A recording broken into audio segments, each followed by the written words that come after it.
semuanya, jumpa lagi bersama gue Cynthia Tengens di Outdoor Pro Takeover. Dan kali ini gue tidak sendiri, tentu saja gue punya satu narasumber yang akan membagikan berbagai macam cerita menarik kepada kita hari ini. Di sini sudah ada Mas Yuda. Apa kabar Mas Yuda? Baik, gimana sehat kabarnya ya? Mbak? Saya juga sehat. Alhamdulillah. Ya. Nah Mas Yuda boleh cerita sedikit nggak ke teman-teman di rumah kesibukannya Mas Yuda sekarang tuh apa? Sibukannya jalan-jalan deh kayaknya. Jalan-jalan, baik. Perjalanan yang sangat menyenangkan itu ya, pasti ya. Makanya dilakukan terus. Harus, kalau Iya. nggak doyan ya nggak bakal dilakuin. Betul, karena kan jalan-jalan bukan jalan aja. Bukan jalan aja, jalan-jalan. Jalan-jalan. Kalau jalan doang tuh yang bahaya tuh. Betul. Nah Mas, bisa cerita sedikit nggak? Pertama kali apa sih yang membuat Mas Yuda bisa suka dengan berkegiatan di alam? Karena Mas Yuda sendiri juga memang jalan-jalannya nggak cuma di dalam rumah kan, jalan-jalannya di Siap. alam dong, di luar dong. Rada unik sih sebenarnya.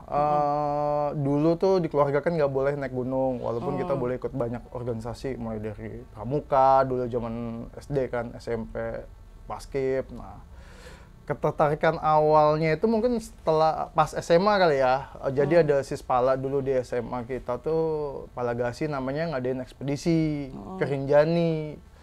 Jadwalnya tuh kebetulan pas mau naik ke 17 tahun lah.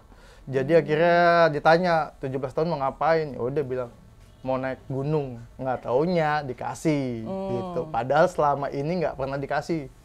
Mau naik gunung dikasih, dan gunung pertama yang didaki itu waktu itu Rinjani, karena waktu itu kita ada ekspedisi 14 gunung berapi di Indonesia. Salah satunya dari Sumatera sampai ke Nusa Tenggara. Salah satunya tuh di tim kita tuh Rinjani sama Agung.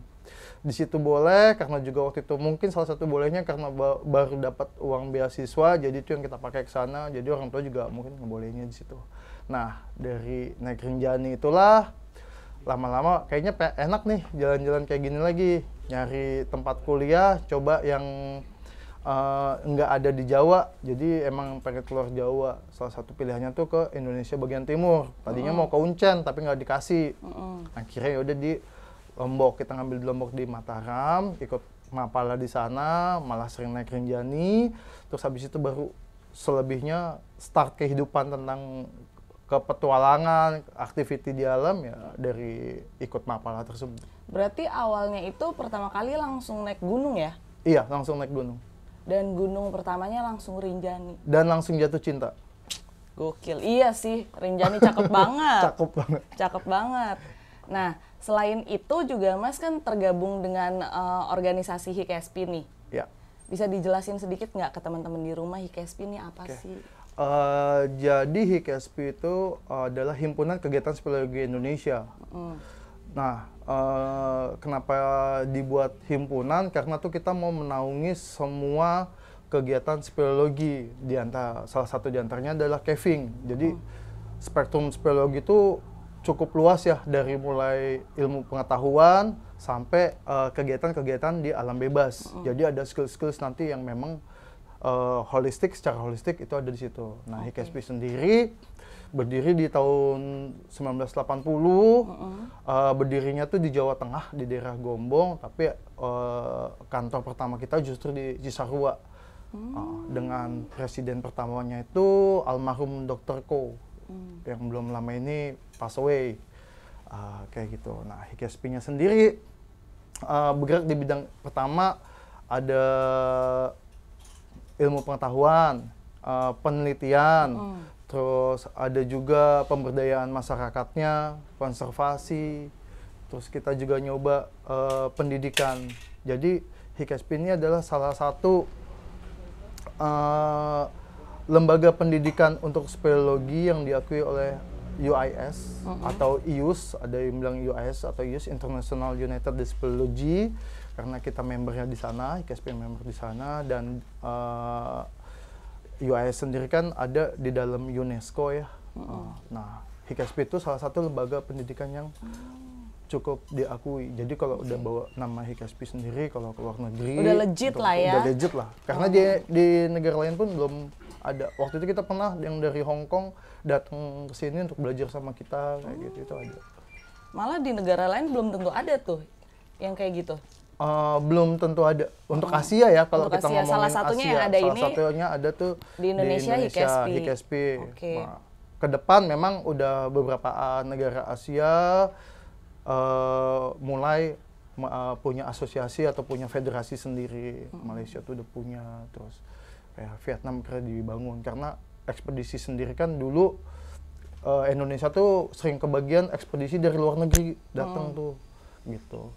Jadi mereka datang karena potensi Indonesia untuk bentang alam kawasan karsnya itu punya potensi gua-gua terdalam, terpanjang kayak gitu. Ter lah ya pokoknya. Mas, kalau speleologi sendiri kegiatan alam apa aja sih yang mencakup di dalam speleologi itu? Misalkan bermain di goa, kemudian apa lagi tuh? Jadi kegiatan alam yang ada di speleologi ini sebenarnya cukup beragam, Mbak ya. Bukan cuma tentang SRT, turun naik di gua, tapi kita juga harus bisa canoeing dalam gua itu harus bisa, climbing itu pasti, mountaineering itu juga udah pasti kayak gitu. Yang nggak bisa mungkin bersepeda di dalam gua ya, kecuali guanya emang luas banget baru agak bisa bersepeda di situ. Ya. Mungkin kalau yang lapang gitu, banget, gua di dalamnya ada lapangan. Chamber. Bisa. Jangan salah, dalam gua itu bukan berarti sempit semuanya ya, ada juga yang besar-besar kayak Sarawak Chamber tuh di Malaysia. Itu besar banget. Jadi si penemunya aja dulu waktu pertama kali nemuin itu masuk ke dalam, headlampnya dia atau cahaya dari dia punya headlamp atau pakai aseton gitu. Itu nggak bisa nyentuh ke ujung kesannya tuh nggak bisa. Jadi orang tuh cuma lihat kayak titik kecil doang jalan gitu. Itu sampai jalan tuh merayap sampai dipikir dia losing lah, hilang entah kemana gitu. Tapi ternyata dia titik balik, wah ini berarti chamber, dan itu luas banget. Gitu. Itu bisa di search tuh. Yang terakhir itu kan ditemuin di Vietnam tuh juga Han Son Doong tuh. Itu salah satu gua terbesar di Asia. Jadi banyak ya sebenarnya. Jadi banyak banget kalau untuk Asia. Oke. Mas, sebelum lebih dalam nih, mungkin bisa menjelaskan sedikit nggak ke teman-teman di rumah kalau caving itu seperti apa sih, kemudian kegiatan susur goa ini seperti apa gitu. Mungkin untuk teman-teman yang di rumah yang pengen belajar juga supaya mereka tahu seenggaknya punya gambaran lah gitu. Oke, kegiatan susur goa itu kita tuh sebenarnya memasuki dunia baru yang lain daripada dunia yang ada di atas permukaan tanah. Dunia lain. Dunia lain. Kayak apa itu ya? Kayaknya pernah dengar kayak gitu tuh. Oke. Jadi karena posisi satu itu gelap, yang tidak diketahui oleh teman-teman itu biasanya bahwa di dalam gua sendiri tuh ada mikro ekosistem. Iya. Ya, jadi ada ekosistem selain yang ada di luar, itu di dalam tuh juga ada. Mulai dari kalau teman-teman tuh biasanya mungkin kalau ke gua-gua sekitar sini di Bogor atau di Jogja atau di Lombok itu masih banyak gua yang dihuni kelelawar gitu kan. Nah, kita taunya tuh kalau toran kelelawar kan ada gas dan sebagainya, bau khasnya guano. Nah, guano sendiri atau kotoran kelelawar sendiri tuh punya mikro ekosistem yang kita sebut tuh guanofag. Jadi guanofag itu dia yang ngasih makan atau ngasih kalori, nutrisi itu ke lingkungan gua tersebut. Oh begitu. Iya. Jadi memang itu dunia yang baru. Ke lingkungan gua tersebut tuh maksudnya hewan-hewan yang ada di dalam gua. Kecil betul. Yang ada di dalamnya ya, Iya. Misalkan kayak kadal, kadang juga ada ular. Ular pernah nemu, kadal sih belum pernah ya. Oh nggak ada kadal? Bukannya nggak ada, aku belum pernah nemu. Oh belum pernah nemu. Bisa jadi kalau kadalnya posisi tersesat masuk ke dalam bisa gua jadi ada. Karena hewan-hewan kecil lah ya. Betul, karena ular sendiri kan bukan hewan asli gua ya, itu dia cuman terperangkap doang biasanya. Nyasar gitu. Nyasar gitu, atau dia nyari makan di situ. Iya sih, pernah beberapa kasus sama teman-teman kok tiba-tiba ada ular di dalam goa gitu. Suka bikin panik tuh. Mungkin gitu goanya itu ada kelelawar di situ, jadi biasanya tuh ularnya tuh ada di langit-langit goa. Nah, pas kelelawarnya keluar tuh dia tuh cuma nyergap doang sebenarnya. Cuma nyari makan. Mangsa. Iya. Betul. Nah, Mas, bisa jelasin nggak ke teman-teman juga kalau misalkan kita ingin mencoba olahraga caving nih pertama kali, hal-hal apa saja yang harus diperhatikan? Yang pertama, berlatih dengan didampingi oleh instruktur yang sudah paham gitu. Berlatih tentang alatnya dulu, fisik yang jelas, karena kalau masuk gua fisik nggak bagus jangan pernah masuk. Yang kedua tuh skillsnya diasah. Jadi gua itu sebenarnya punya macam-macam grade tingkat kesulitan. Kalau misalnya kita baru pertama kali belum pernah mengenal yang namanya SRT, belum pernah mengenal yang lain, lebih baik masuk ke gua horizontal. Gitu. Tapi kalau begitu udah ketemu air, lebih baik keluar. Yang paling aman ya tetap ke gua yang sudah dibuka untuk umum. Kayak misalnya gua wisata. Ya? Nah, paling aman tuh ke situ karena udah ada guide-nya, udah ada expertise-nya yang ada di sana. Betul. Jadi jangan pernah ke gua yang belum dibuka untuk wisata. Karena kalau kita pun pendidikan, kita berani membawa mereka karena expertise-nya banyak gitu. Teman-teman yang emang udah pengalaman di situnya banyak, yang udah ngertinya banyak. Jadi ketika terjadi sesuatu tuh lebih aman, walaupun kita nggak pengen terjadi sesuatu, tapi kan tetap harus setidaknya udah bisa mengantisipasi lah ya, jika terjadi sesuatu apa yang harus dilakukan itu nggak kaget lagi. Betul Mas, sekali. kalau misalkan kita pengen caving nih, biasanya kita harus belajar skill apa aja sih yang seenggaknya kita harus tahu deh gitu. Oke, berenang itu udah pasti. Terus beberapa skill rock climbing itu pasti, kayak scramble, terus climbingnya sendiri, terus down climb dan sebagainya, itu udah bridging, itu udah pasti kita harus tahu karena di gua horizontal pun ada biasanya kayak medannya yang seperti itu. Nah, guanya sendiri, selanjutnya kaliannya apa yang dibutuhkan, nah itu kita sesuaikan dengan guanya. Ketika guanya horizontal, berarti ya cuman jalan, terus paling scrambling, bridging misalnya, paling cuman itu aja. Tapi ketika guanya vertikal, itu kita udah harus menguasai yang namanya SRT. Kalau sekarang tuh SRT, single rope technique. Kalau dulu ada teknik namanya tuh laddering, jadi nurunin tangga baja. Jadi kayak kalau ngelihat di film-film tuh yang ada helikopter, nurunin tangga, metodenya tuh kayak gitu dulu ada. Metodenya tuh kayak gitu, itu namanya laddering. Tapi kalau sekarang ini semuanya udah menggunakan SRT, single rope technique. Nah, nanti ada lagi, guanya berair atau enggak, arus atau enggak, kayak gitu. Kalau berair itu nanti berarti kita butuh kemampuan untuk berenang di dalam gua, karena ada sedikit perubahan style berenang ketika di luar dengan di dalam. Karena kita pertama berenang udah pasti pakai sepatu boot biasanya. Itu lebih berat, lebih lama. Iya ya, orang biasanya berenang pakai fin kan biar cepat. Ini kita pakai sepatu boot. Berat. Tapi lebih berat beban hidup kayaknya ya. Beban hidup. Pintar ya, curcol juga nih. Mas, kalau misalkan orang masuk gua nih, apalagi untuk yang pertama kali lah, kita berbicara hal-hal yang mungkin belum diketahui sama orang-orang awam. Gua itu kan gelap. Betul. Terus semakin dalam, oksigen semakin tipis. Bisa jadi. Oh, tidak semuanya ya, tergantung kalau di dalamnya kebuka lagi. Iya, tiba-tiba ada oven jadi ada udara lagi. Ada udara lagi, betul. Tapi kecenderungannya kan seperti itu, Mas. Betul. Biasanya persiapan apa sih yang harus dilakukan? Misalkan nih, apakah kita harus riset dulu kah guanya gua kayak gimana atau gimana? Karena kan tadi Mas cerita juga bahwa penanganan setiap gua ini beda-beda kan. Yap, betul. Jadi gini, untuk pemula sekali lagi saya pasti ngarahin ke gua yang sudah gua ada wisata. Ya, yang sudah ada ekspertisnya, kecuali dia sudah dilatih. Nah, ketika dia sudah dilatih, udah ada pelatihnya itu, biasanya dia akan lebih siap. Nah, kayak misalnya untuk ngetes oksigen kita di dalam gua itu bagus atau enggak. Salah satu peralatan yang wajib dibawa sama penelusur gua itu sebenarnya adalah, kita kan punya 3 sistem penerangan ya yang wajib dibawa. Satu boom atau karbit, yang kedua itu electricals, headlamp dan lain sebagainya. Yang ketiga itu cadangan kita biasanya lilin sama korek. Nah, lilin sama korek ini sebenarnya jadi penentu di situ ada oksigen apa enggak. Gitu. Jadi kalau misalnya atau di situ CO2-nya banyak apa enggak, ada gas beracun atau enggak gitu. Iya. Nah, tujuan awalnya itu adalah pasti kalau kita istirahat yang kita nyalain lilin dulu.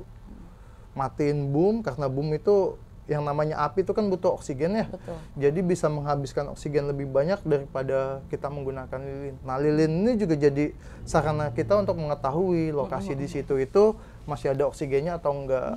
Nah, masalah gelap gulita,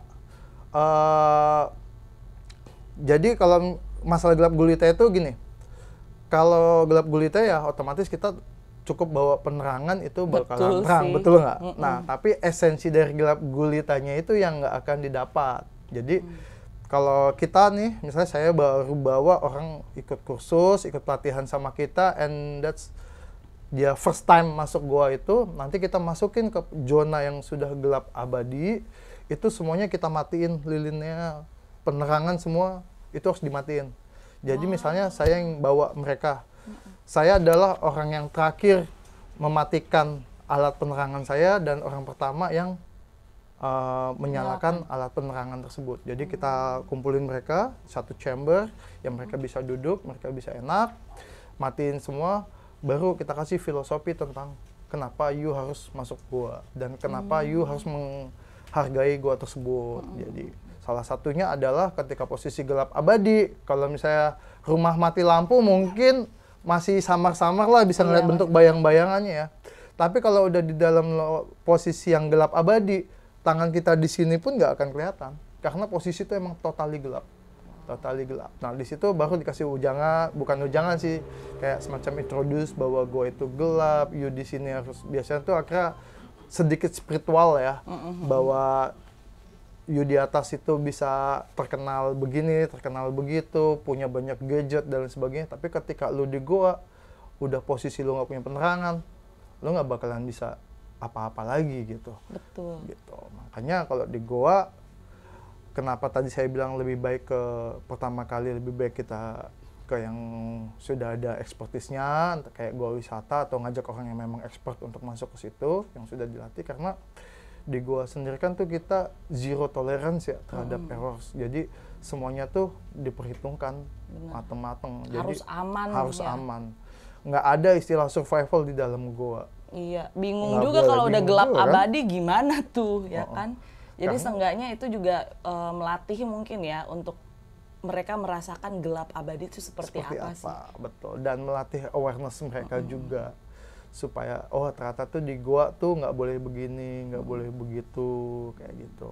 Jadi ketika daya kita sebagai manusia tanpa bantuan apapun nggak bisa kan, nggak bisa ngapa-ngapain, ya mungkin mereka akan sadar bahwa oke, berarti saya harus respect terhadap lingkungan ini gitu. Harapannya ya bukan cuma di goanya ya, mereka respect terhadap lingkungan, tapi ke depan di luar pun, di luar daripada goa tersebut, dimanapun lingkungannya, mereka respect terhadap lingkungannya mereka Ya, gitu. betul. Jadi ternyata caving ini tidak sekedar susur goa atau masuk ke dalam goa, ya, ternyata banyak sekali filosofi yang bisa didapatkan Banyak dari banget. sebuah goa. Sebuah gua dan banyak ilmunya. Kadang-kadang orang nyangka kalau di caving itu nggak ada ilmu, itu ilmunya banyak banget yang berhubungan dengan scientific. Harus cars mengerti dan- juga harus mengerti, betul. goa yang dimasuki ini karakternya seperti apa, Betul. gitu-gitu ya. Iya.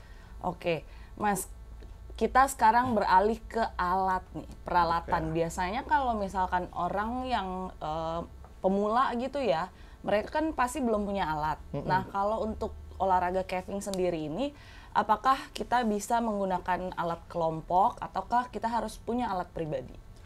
Jadi memang ada alat individu dan alat kelompok. Nah, salah satu alat individunya pertama tuh harus pasti punya helm. Ada helm, ada overall, ada sepatu boot. Ya. Selain helm harus punya alat penerangan. Karena tadi kan gelap, harus ada alat penerangan mulai dari karbit, boleh karbit, boleh headlamp dan lain sebagainya. Gitu. Dari 3 alat penerangan tersebut. Makanya itu yang minimal dipunya. Sebenarnya ada lagi alat personal, cuman ini cukup mahal untuk teman-teman mapala, misalnya pencinta alam gitu ya. Tapi kalau misalnya udah kerja mungkin bisa membeli alat-alat ini. Itu biasanya itu SRT set. SRT set itu sebenarnya adalah alat individu yang akan terus melekat di badannya dia selama penelusuran. Idealnya, cuman karena biasanya organisasi-organisasi hanya punya beberapa sementara anggotanya banyak, ya itu biasanya di switching. Tapi sebenarnya itu termasuk ke dalam alat individu gitu. Jadi bukan alat kelompok, bukan alat grup gitu. Jadi itu memang sebenarnya yang harus dipakai oleh individu betul perseorangan. Nah, alat kelompoknya tali itu bisa jadi alat kelompok karena nggak semua orang butuh tali kan. Maksudnya tali satu tali aja, satu lintasan aja bisa digunakan oleh semuanya. Terus selain tali ada kayak tackle bag, peralatan menginap tapi bukan tenda. Jarang kita membawa tenda karena kayak tadi nggak semua gua itu lorongnya bagus. Karena ada beberapa mungkin kita bisa lihat nanti ada batas airnya. Jadi kalau mau istirahat di sana kayak gitu tuh. Jadi seperti itu Mbak kalau untuk alat perseorangan sama peralatan kelompoknya. Oke Mas, kalau misalkan soal ini nih, banyak kan masyarakat kita sekarang udah mulai akrab ya dengan dunia outdoor yang dulunya tidak semuanya, paling dulu kan Sispala, Mapala, tapi sekarang tuh siapa aja kayaknya sudah mulai akrab dengan dunia outdoor. Nah tapi kalau misalkan soal dunia caving ini, aku rasa mungkin tidak tidak sepopuler naik gunung yang siapa saja persiapannya minim pun bisa naik gunung asalkan temennya ada atau guide-nya ada. Sedangkan kalau caving ini kan butuh skill yang lebih kan. Betul. Nah, menurut Mas apa sih yang menjadi penghambatnya pengetahuan soal olahraga caving ini di Indonesia? Oke. Kalau dibilang penghambat mungkin enggak juga ya. Karena gini. Karena ketika caving nanti terlalu populer misalnya kayak naik gunung, ada film terus langsung banyak orang yang naik gunung dan lain sebagainya, booming dan sebagainya. Nah, di caving itu kita nggak bisa kayak begitu, gitu. Jadi memang kita buat dia dibilang tertutup atau eksklusif nggak juga ya. Low key aja ya, lebih low key. Low key. Jadi memang itu dibuat semi tertutup. Karena apa? Karena gini.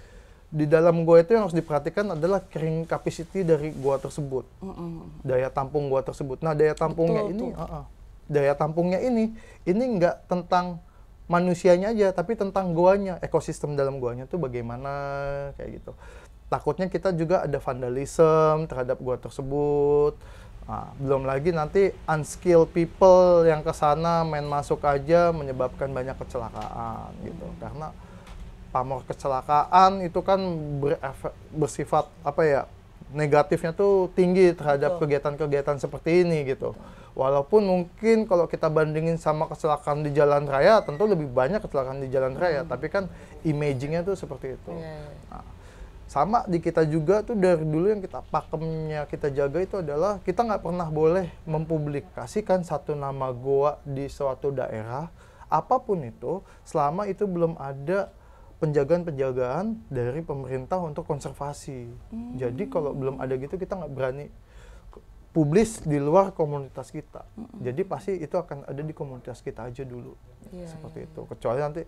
Kecuali yang udah dibuka untuk wisata. Berarti itu memang sudah dipublis, sudah diperbolehkan kayak gitu. Jadi ada nggak nih tahapan-tahapan konservasinya di suatu wilayah tersebut terhadap gua tersebut baru kita publis.